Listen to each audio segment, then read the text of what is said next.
Pessoal, olha essa fala do Nicolas Ferreira. E eu concordo plenamente com a sua fala. A gente se sente impotente diante dos acontecimentos que nós estamos vendo acontecer no Brasil. O que ele diz nesse vídeo é muita fala, mas sem nenhum resultado. E realmente é isso que nós estamos vendo. Realmente é isso que está acontecendo. Até quando? Vamos falar e nada acontece. Veja a sua fala aí, dê seus comentários. Tem hora que a gente se pega assim pensando, poxa, o cara morreu. Imagina a família que deve pensar assim, e aí? Deve bater um desespero do tipo, e aí, o que dá pra fazer? Né? O que nós vamos fazer? E eu confesso que muitas vezes eu fico assim, e aí, o que eu vou falar? O que nós vamos fazer? A gente vai entrar lá dentro do presídio, vai arrancar todo mundo na mão? A gente vai passar pro âmbito da balbúrdia, de começar a xingar todo mundo? A gente vai começar a ir pro ato de violência? A gente vai fazer o quê? Porque afinal de contas, não há o que se fazer. Desculpa, não há o que se fazer nesse sentido. Essa é a realidade. Porque você olha para o que está acontecendo hoje no nosso país, não é que nós precisamos mais de leis. Nós não precisamos mais de projetos, não precisamos mais de PECs. Sabe o que a gente precisa? De homens com virtudes. Precisamos de homens de coragem. Quantos mais ditadores, né, como diz Winston Churchill, nós vamos ter que apaziguar? Quantos mais presidentes de casas nós vamos ter que dialogar e conversar para eles tomarem não a decisão que nós desejamos, mas a decisão correta, horas? Quantas horas, senador Girão, o senhor já gastou conversando com pessoas que talvez o senhor não gostaria de conversar? Quantas horas nós já gastamos com rodas e rodas de conversas, reuniões? Olha, por gentileza, tem uma mãe chorando, tem uma filha chorando, sabe? Uma morte de uma pessoa aconteceu. Quantas mais pessoas a gente vai ter que conversar? O que mais vai ter? Não tem mais nada, pessoal, não tem mais nada. Então não é que a gente precisa, doutor Sebastião, fazer algo além, não tem mais nada ao que ser feito. E isso me atormenta, porque eu não fui eleito para poder bater ponto aqui nessa casa. Eu não fui eleito para poder fazer o possível, não. Eu fui eleito para poder fazer aquilo que as pessoas muitas vezes não conseguem fazer. Mas eles não estão conseguindo fazer e eu também não. Isso me atormenta. Afinal de contas, o que nós vamos fazer então? Porque na hora que o Clezão estava sendo enterrado, o Alexandre de Moraes estava sendo condecorado.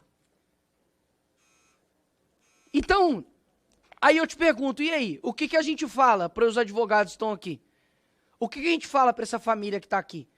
Com os brasileiros que já foram às ruas. Eles já foram às ruas. E, inclusive, muito que está acontecendo hoje tem impressão digital do STF, sim, óbvio. Tem impressão da mídia, sim, cúmplices da morte do Clezão. Mas também tem muito impressão digital de isentos, que lá atrás batiam em um homem que estavam defendendo a liberdade e hoje sofrem também dessa própria ditadura. Então, o que eu tenho para dizer aqui hoje é simples e claro. Não há meios legais contra uma tirania. E eu gostaria muito de ouvir de alguém realmente uma solução, mas eu não escuto de ninguém. Muitos dizem talvez algumas coisas do que se fazer, mas ora, se de fato defesa resolvesse algo, eu não teria sido condenado ontem, o Bolsonaro não teria ficado inelegível, a Dilma teria perdido os seus direitos políticos, a OAB estaria não fazendo um discurso firme, como o doutor Sérgio Leonardo fez, mas estaria em paz, porque os direitos dos advogados estariam sendo respeitados, mas não é isso que está acontecendo. Ou seja, a letra fria da lei já não resolve mais.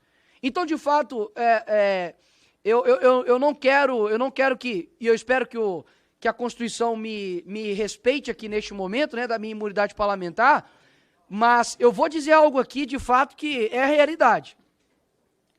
Para mudar o Brasil da forma como está, lhe confesso, algumas maçãs podres não podem existir no nosso meio. Se acontecer de algum dia alguém retornar aqui no nosso país, na presidência, ou a gente faz aquilo que nós aprendemos, de que o Olavo disse, olha, ou você coloca a esquerda na cadeia pelos crimes que eles cometeram, ou eles irão nos colocar na cadeia pelos crimes que nós não cometemos. E exatamente é isso que está acontecendo. Ou seja, ou quem chegar lá na presidência do Brasil, eu não quero saber, e eu confesso, aqui, o senador Magno Malta, eu não quero saber de presidente de direita prometendo X, Y e tal.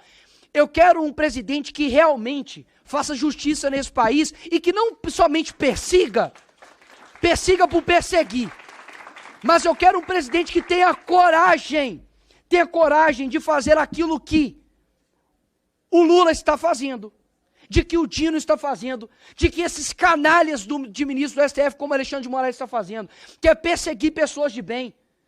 E nós não iremos perseguir pessoas de bem, não, porque se algum dia algum homem, de fato, de coragem, mais uma vez chegar lá na presidência da República, que coloque essas pessoas assim na cadeia. Porque quando você não combate o mal, você está cooperando com ele.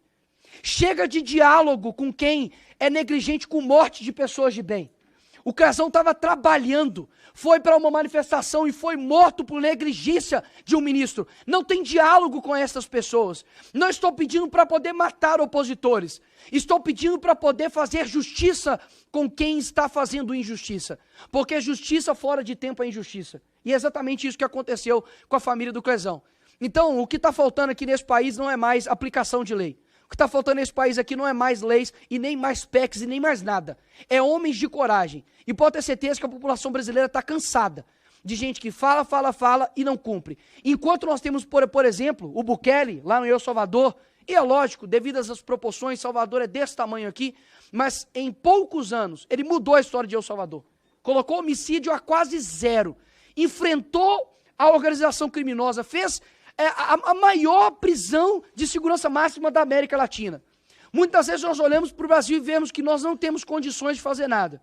Porque a criminalidade tomou conta, porque os juízes são isso e aquilo. Deixa eu te falar, dá uma olhadinha para a Ucrânia e vê o que aconteceu. Yanukovych, estava lá um ditador ferrenho.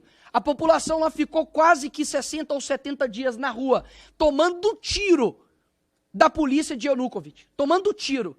Os jovens de lá, pessoas da minha idade, menos do que eu, 16, 17 anos, estavam lutando contra a tirania, porque sabiam o que era enfrentar as dores de fato de um ditador. E eles conseguiram enfrentar isso e venceram. O que falta hoje no Brasil é dizer o seguinte, de que nós iremos vencer isso. Mas não tem como vencer uma antidemocracia com meios democráticos, porque tudo que nós fizermos será considerado antidemocrático. A gente, há pouco tempo, estava indo para a rua para poder trabalhar e fomos chamados de genocidas. Vocês estão esperando que nós vamos ser chamados de quê, senador Magno Malta? Que nós vamos ser chamados de democráticos? Vamos conversar com um e vamos conversar com o outro? E as pessoas que nunca respeitaram a Constituição agora vão passar a respeitar? Eu confesso que a minha fala pode parecer um pouco tirânica, pode parecer um pouco ditatorial, mas ditadura por ditadura eu prefiro a minha. Obrigado.